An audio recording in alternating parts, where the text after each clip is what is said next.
పిల్లలకి స్కూల్ పాఠశాలైతే పేరెంట్స్‌కి స్కూల్ పేరెంట్స్‌శాల.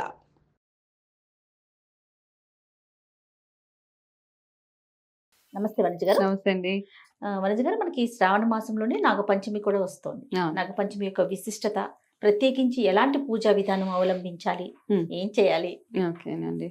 అయితే నాగపంచమి శ్రావణ మాసంలో వచ్చే నాగపంచమి కొన్ని ప్రాంతాల్లో చాలా చాలా ప్రత్యేకం. హ్మ్. ముందు ఫస్ట్ ఆఫ్ ఆల్ ఏంటంటే ఇది రెయినీ సీజన్ ఒకటి. అవును. వర్షాకాలం అయితే వర్షాలు రాగానే ఏమవుతాయంటే అప్పట్లో ఏముండేదంటే పొలం పల్లికి వాటికి వెళ్ళేటప్పుడు ఈ వర్షాల వల్ల, ఈ వరదల వల్ల, నీళ్ళలో ఏమైతే పాములన్నీ బయటకొచ్చేసేవన్నమాట. ఆ! First thing. అప్పుడు అవును. ఈ పాము కాట్లు ఇవన్నీ ఎక్కువగా కూడా ఉండేవి. చూస్తూ ఉండేవారు. అవును. చాలా ఎక్కువగా ఉండేవన్నమాట. పాము కాటేసి చనిపోవడాలు ఇట్లాంటివన్నీ చాలా ఎక్కువగా ఉండేవి కాబట్టి అప్పట్లో ఏం చేసేవాళ్ళంటే ఇటువంటివన్నీ ఇబ్బందులు రాకుండా నాగదేవత మమ్మల్ని ఎప్పుడు కాపాడాలి అనేసి ఆమెకి పూజలు చేయడం ఒక ఆనవాగా మొదలైంది. హ్మ్. అదే కాకుండా కాబట్టి ఏంటంటే ఎస్పెషల్లీ అందుకని ఈ పంచమికి అది ప్రత్యేకత. ఒకసారి మనం దీపావళి తర్వాత వచ్చే నాగుల చవితి కూడా చాలా కొన్ని చవితి కూడా ప్రాంతాలలో. చేస్తాం. హ్మ్. బట్ పంచమి చేసుకోవడానికి మెయిన్ రీజన్ కూడా ఇదే అనమాట. అందరికి ప్రొటెక్షన్ నాగదేవత నుంచి అంతా అందరూ బాగుండాలి అని చెప్పి అది. రెండోది ఏంటంటే ఎవరికైతే కాలసర్ప దోషాలు ఇలా పెళ్ళిళ్ళు కాకుండా సర్పదోషాలు ఇట్లాంటివి చాలా మందికి ఉంటూ ఉంటాయి. పిల్లలకి కానీ అమ్మాయిలకి కానీ అబ్బాయిలకి కానీ వాళ్ళు కూడా ఇది రెగ్యులర్‌గా నాగపంచమి చేసుకుంటూ వెళ్ళిపోతే నాగపంచమి అనే కాదు ఇట్లా కాలసర్పదోషాలు, సర్పదోషాలు ఇట్లాంటివి ఉంటే గనక అందులో కూడా టైప్స్ ఉంటాయి. ఏ టైప్ ఆఫ్ కాలసర్పదోషం ఉంది, ఏ సర్పదోషం మనకుంది అనేసి సర్పాల్లో నేమ్స్ ఉంటాయి కదా! ఆస్ట్రాలజికల్‌గా చూసుకుంటే మనకు తెలుస్తదనమాట. ఓకే. అయితే దానికి ప్రత్యేకించి పూజలు ప్రతి నెల వచ్చే షష్ఠి గానీ ఇట్లాంటి డేస్ ఉంటాయి కదా! షష్ఠి, పంచమి ఈ 2 డేస్ వాళ్ళు రెగ్యులర్‌గా ఉపవాసం ఉండడం, రెగ్యులర్‌గా శివాభిషేకం చేసుకోవడము, లేదా వాళ్ళ ఇంటి దగ్గర ఉన్న నాగదేవత ఆలయానికి వెళ్ళడము, వెళ్ళి అక్కడ నాగదేవతకి కాస్త పూజలు అవి చేసి దీపాలు అవి పెట్టి వస్తే సరిపోతది. ఇలా చిన్నగా రెమెడీస్ అవి చేసుకోండి. కొన్ని ప్రాంతాలలో ఎస్పెషల్లీ ఏం చేస్తారంటే నాగపంచమి రోజు అమ్మాయిలకి పూజ చేస్తారు. వాళ్ళ ఇంట్లో ఉన్న ఆడపిల్లలు ఎవరైతే ఉంటారో కూతుర్లు ఉంటారు కదా! పెళ్లి గాని అమ్మాయిలకి వాళ్ళని చక్కగా గుమ్మం మీద కూర్చోబెట్టి తల్లిదండ్రులు పిల్లలకి పూజ చేసి వాళ్ళ కాళ్ళకి దండం పెడతారు. ఆడపిల్లలకి. వాళ్ళని దేవతా స్వరూపంగా భావించి వాళ్ళకి కొత్త బట్టలు అవి పెట్టి అలా నా ఫ్రెండ్ ఉందనమాట. వాళ్ళు చేస్తారు. నేను ఫస్ట్‌లో చాలా సర్ప్రైజ్ అయ్యా. ఇలా కూడా చేస్తారా? కాకపోతే తెలుగు వారేనండి? తెలుగు. ఓకే. నాగపంచమి అదే అంటున్నా కదా! ఒక్కొక్క దగ్గర ఒక్కొక్కలా ఒక్కొక్కలా ఉంటది. కాబట్టి ఎవరెవరి పద్ధతులు వాళ్ళు చక్కగా ఫాలో అవుతూ ఎవరికైతే నాగదోషాలు, జాతక దోషాలు అవన్నీ ఉన్నాయో వాళ్ళు మాత్రం ఖచ్చితంగా పాటించవలసింది. కొంతమంది కార్తీక మాసంలో వచ్చే చవితికి చేసుకుంటారు. బట్ అట్లాంటివి రూల్స్ ఏమి లేవు. ఆ రోజే చేయాలి, ఈ రోజు చేయక్కర్లేదని.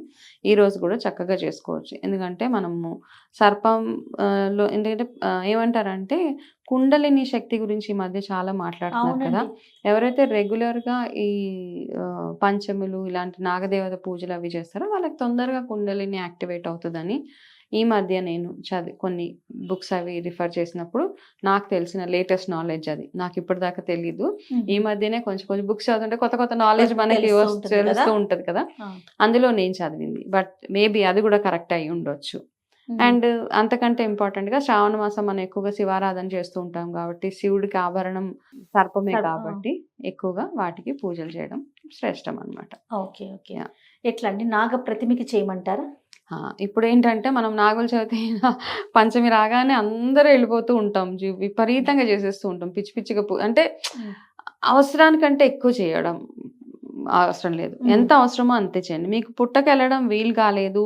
మన దగ్గర ఏంటంటే చాలా కాంబినేషన్‌లో జరుగుతది నాగుల చవితి. నేను రాలేను నా పేరు మీద ఒక గుడ్డేసి, నేను రాలేను నా పేరు మీద కొన్ని పాలు పోసి. అవును. ఇట్లాంటివన్నీ ఉంటాయండి. ఓకే.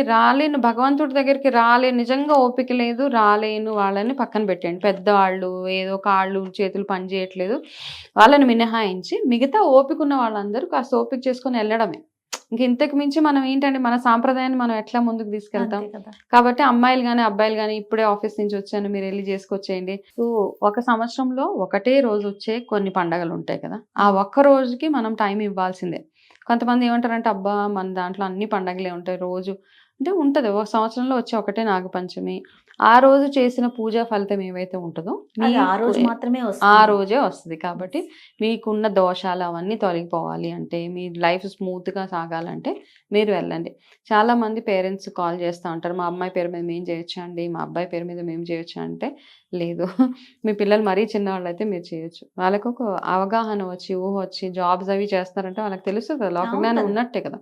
వాళ్ళు మాత్రం వాళ్ళంతట వాళ్ళే వెళ్ళాలి. వెళ్ళినప్పుడు మీ ప్రొసీజర్‌లో ఒక్కొక్క దగ్గర ఒక్కొక్క ప్రొసీజర్ అండి. మనం ఇదే ఖచ్చితంగా ఈ ప్రొసీజర్ చేయాలని లేదు. కాకపోతే ఖచ్చితంగా చేయాల్సిందేంటి, పుట్ట దగ్గరికెళ్ళినప్పుడు కాస్త సైలెంట్‌గా అక్కడికెళ్ళి కూర్చొని పుట్ట దగ్గర మనం ఏదైతే కాస్త నీళ్లు జల్లి, ముగ్గు అవి పెడతామో అవన్నీ పెట్టి పాలు ఒక్కటి కంపల్సరీగా హ్మ్.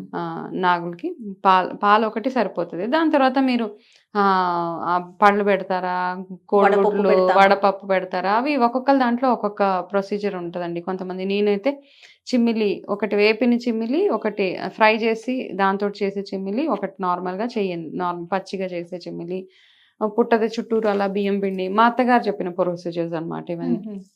అవన్నీ ఫాలో అవుతాం. అయితే ఇది కాకుండా మనం చాలా కొన్ని పెద్దోళ్ళు ఏం చెప్తారంటే, ఆ రోజు కుంకుడుకాయలతో తలంటుకోకూడదంటారు.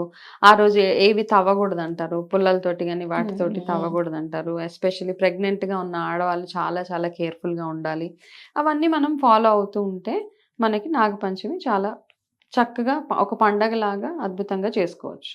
పుట్టకెళ్ళలేని వాళ్ళు, కుదరట్లేదు, టైం కుదరట్లేదు, ఆఫీస్‌కెళ్ళిపోవాలి, స్ట్రిక్ట్ బాసులుంటారు. లేదా ఇట్లాంటివన్నీ మనకు దగ్గరలో లేకపోయి ఉండొచ్చు. దగ్గరలో లేవు, మనకు ఆప్షన్స్ లేవు, వర్షం పడుతుంది. ఇట్లాంటివి ఎన్నెన్నో ఉంటాయి కదా! అట్లా వచ్చినప్పుడు ఏమి ఇబ్బంది పడదు. ఇంట్లో చాలా మంది ఇళ్లలో చిన్న పడగ పెట్టుకుంటూనే ఉంటారు. ప్రతిమను పెట్టుకుంటాం. ప్రతిమ ఉంటది కాబట్టి, ఆ ప్రతిమకి పూజ చేసుకోవచ్చు. కాస్త పాలాభిషేకం చేసి మీరు ఏవైతే ప్రసాదాలు పెట్టాలనుకుంటున్నారో, ఆ ప్రసాదాలు పెట్టేయొచ్చు.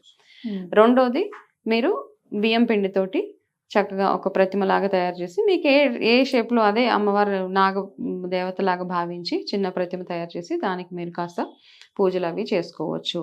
ఈ ఓకే. 2 సరిపోతాయి. ఇంతకు మించి ఎక్కువ చేయక్కర్లేదు. అయితే ఇంకా అన్ని రకాలుగా బావుంది అంటే మీ టెంపుల్స్ మన గుడి దగ్గర రావి చెట్టు కింద లాగా అవునండి. అవును.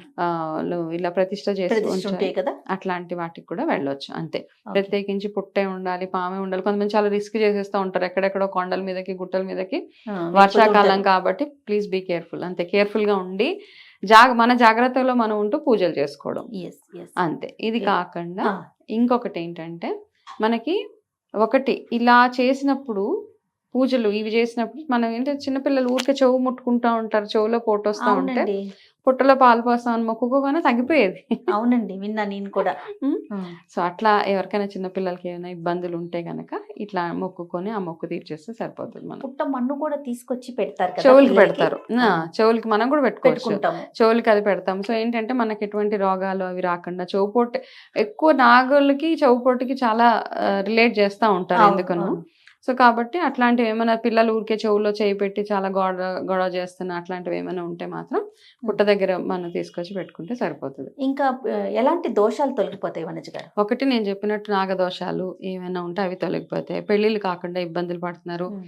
కొంతమందికి ఇన్‌ఫర్టిలిటీ ప్రాబ్లమ్స్ ఉంటాయి. యెస్. యెస్. పిల్లల్ని కన్సీవ్ అవ్వలేకపోతున్నారు. వాళ్ళకి చాలా మటుకు నాగదోషాలు ఉన్నాయని చెప్తూ ఉంటారు. ఓకే. అలాంటి కాబట్టి వారంతా కూడా యెస్. పంచమి రోజెళ్లి పంచమి రోజు ఎళ్లి చక్కగా నాగులకి పూజ చేసి, అదే కాకుండా ఇన్‌ఫర్టిలిటీ ప్రాబ్లమ్స్ ఉన్నోళ్ళు నేను ఇందాక చెప్పినట్టుగా నెలలో వచ్చే పంచమి, నెలలో వచ్చే షష్ఠి ఈ రోజుల్లో రెగ్యులర్‌గా మీరు పూజ చేసుకుంటే సరిపోతది. రైట్ అండి. Yeah! Thank you so much అండి. నమస్తే. నమస్తే అండి.